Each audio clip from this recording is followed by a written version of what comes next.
প্রিয় বন্ধুরা, আশা করছি তোমরা সবাই অনেক ভালো আছো, সুস্থ আছো। আমি রাজকুমার। আজ এই ভিডিওতে তোমরা দেখতে চলেছো যে একটি নর্মাল গ্রামের ছবিতে আমরা কিভাবে প্যাস্টেল কালারের মাধ্যমে ছবিটিকে আমরা ফুটিয়ে তুলতে পারি এবং সঠিকভাবে ছবিটিকে আমরা করতে পারি। যে কোনো সিনারি বা যে কোনো কম্পোজিশন করতে গিয়ে সবার প্রথম কালার করতে হয় সেই অংশ যে অংশ সবথেকে পেছনে রয়েছে। তো এখানে সবার পেছনে অবভিয়াসলি আকাশ রয়েছে, বা যে কোনো সিনারিতে সবার পেছনে আকাশই থাকে। তো আমরা কিন্তু সেই কারণে সবার পেছনে আকাশের কালার আগে করব এবং তারপর আস্তে আস্তে আমরা আগের অংশগুলোকে কালার করতে থাকব। তো এখানে তোমরা দেখতে পাচ্ছ আমি কিন্তু কালার শুরু করেছি এবং এখানে তোমরা দেখতে পাচ্ছ যে উপরের দিকে আমি কিছুটা ডার্ক কালার করেছি এবং নিচের দিকে কিছুটা লাইট কালার করেছি আকাশে, এবং এর উপর কিছুটা হোয়াইট কালার দিয়ে কালারটিকে আমরা আরও কিছুটা মসৃণ করে নিচ্ছি, যেমনটা তোমরা এখানে দেখতে পারছো। যদি তোমরা কালার কমপ্লিট করার পর যদি হোয়াইট কালার ইউজ করো তাহলে দেখবে কালারটি কিছুটা মিক্সিং হয়ে গেছে এবং দেখতে কিছুটা সুন্দর লাগছে, যেমনটা এখানে তোমরা দেখতে পাচ্ছ। কালারটি কিন্তু খুব সহজভাবে এখানে মিক্সিং হয়েছে। এবার আমরা গাছের কালার করব। যেহেতু গাছটি আকাশের সঙ্গেই রয়েছে সেই কারণেই আমরা গাছটিকে এবার কালার করতে পারি। যদিও গাছটি সবার প্রথমে রয়েছে, কিন্তু তা সত্ত্বেও গাছটিকে আমরা আগে কালার করতে চাইছি এই কারণেই, যেহেতু গাছটির উপরের অংশ আকাশের সঙ্গে লেগে আছে, যে কারণেই উপরের অংশটিকে আমরা কিন্তু আগে কালার করছি। আশা করছি বিষয়টিকে তোমরা বুঝতে পেরেছো। তো এখানে তোমরা দেখতে পাচ্ছ গাছে আমি প্রথমেই লেমন ইয়েলো আর তার সঙ্গে লাইট গ্রিন এবং ডিপ গ্রিন এই তিনটি কালার মিক্সিং করে গাছের একটি শেপ আনার চেষ্টা করছি। এবং মনে রাখবে গাছের যে পাতা তুমি করছো এখানে কিন্তু কালার বিভিন্ন দিকে তোমাকে ছড়িয়ে দিতে হবে, যেমনভাবে এখানে তোমরা দেখতে পাচ্ছ। আর তার সঙ্গে সঙ্গে একেবারে শেষের দিকে কিছুটা ডার্ক কালার এখানে ইউজ করতে পারো, যেমনটা এখানে আমি ইউজ করছি। এখানে আমি পার্সিয়ান ব্লু এই কালারটিকে একেবারে শেষে আমি কিন্তু ইউজ করছি। অর্থাৎ গাছের যে যে স্থানগুলিতে তুমি ছায়া দেখতে পাচ্ছ সেই জায়গাগুলিতে তুমি কিছুটা পার্সিয়ান ব্লু এই কালারটিকে ইউজ করে গাছের সৌন্দর্যটিকে আরও বেশি ফুটিয়ে তুলতে পারো। গাছের কালার কমপ্লিট হয়ে যাওয়ার সঙ্গে সঙ্গেই আমরা এবার একেবারে পেছন দিকে যে জঙ্গল বা দিগন্ত রেখাতে যে উদ্ভিদ আমরা করেছি সেই জায়গাগুলিকে আমরা কিন্তু কালার করব। তো সেখানে কিন্তু আমরা কিছুটা লাইট কালার ব্যবহার করব এবং এখানেও আমরা চেষ্টা করব প্রথম দিকে লাইট কালার বা প্রথম দিকে আমরা কিছুটা ইয়েলো কালার দিয়ে এখানে কালার করার, যেমনভাবে এখানে তোমরা দেখতে পাচ্ছ। আর সেই সঙ্গে অবশ্যই মনে রাখবে এখানে যে বর্ডার লাইন, অর্থাৎ এখানে যে ঘরগুলি করা হয়েছে বা যদি কোনো বস্তু থাকে তার আউটসাইড থেকে তোমাকে কিন্তু বর্ডার টানতে হবে। যেমনভাবে এখানে তোমরা দেখতে পাচ্ছ যেভাবে বর্ডারগুলি আমি টানছি সেইভাবে তোমাকে বর্ডারগুলি আগে টেনে তারপরে এখানে কিন্তু কালার তোমাকে করতে হবে। না হলে কি হবে, তুমি যখন ঘরের ভিতর কালার করতে যাবে তাহলে কিন্তু ঘরের মধ্যে কালার ঢুকে যাবে, যেটা দেখতে খুব একটা বেশি কিন্তু ভালো লাগবে না। তো আশা করছি বিষয়টিকে তোমরা বুঝতে পারছো। বর্ডার দিয়ে তারপরে তোমরা উপরের কালারগুলিকে করবে। সেই সঙ্গে আরেকটি গুরুত্বপূর্ণ বিষয় মাথায় রাখার দরকার রয়েছে, তা হলো যে বস্তু আগে আছে সেই বস্তুর ডিটেলিং অনেক বেশি হবে। যেমনভাবে এখানে তোমরা দেখতে পাচ্ছ সামনে কিছু তাল গাছ রয়েছে এবং পেছনেও দুটি তাল গাছ রয়েছে।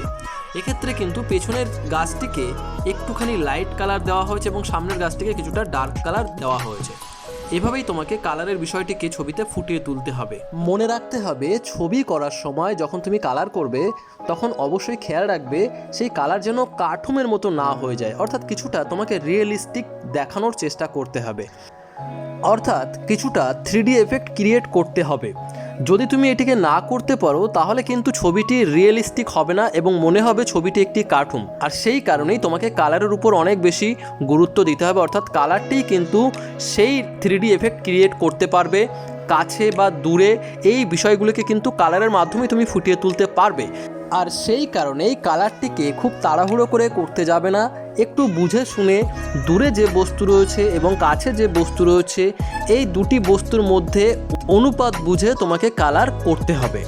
যেমনটা তোমরা এখানে দেখতে পাচ্ছ আমি যত দূরে কালার করছি তত কিন্তু লাইট হয়ে যাচ্ছে এবং যত সামনের কালার করছি তত কিন্তু ওই বস্তুগুলি কিছুটা ডার্ক হচ্ছে বা কিছুটা ডিটেলের সাথে আমি কালার দেখাচ্ছি।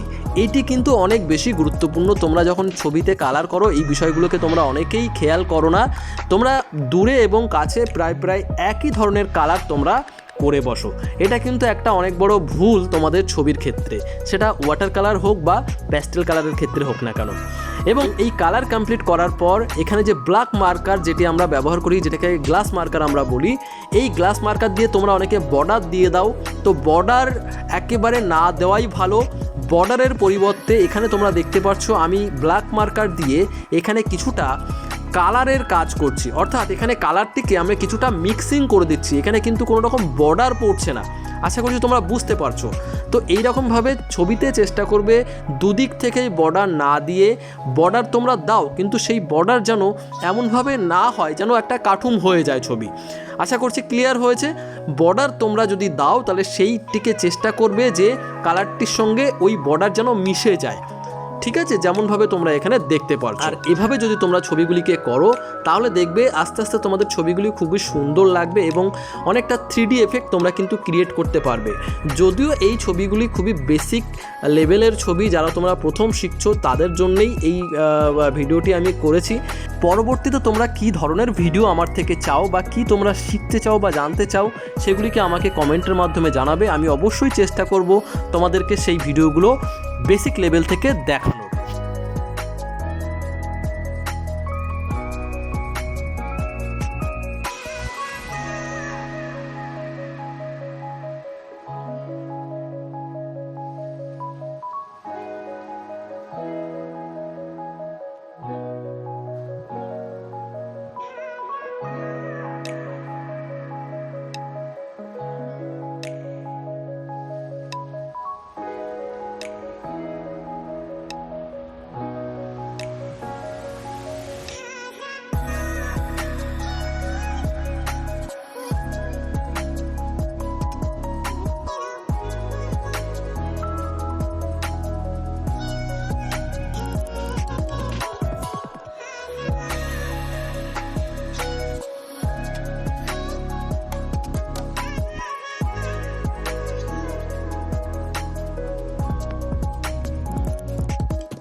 আশা করছি তোমরা ভিডিওর মাধ্যমে এটুকু বুঝতে পেরেছো যে সামনের যে বস্তু থাকবে সেই বস্তুগুলিকে আমরা সবার শেষে কালার করব এবং পেছনের যে বস্তুগুলি থাকবে সেই বস্তুগুলিকে আমাদেরকে আগে কালার করতে হবে।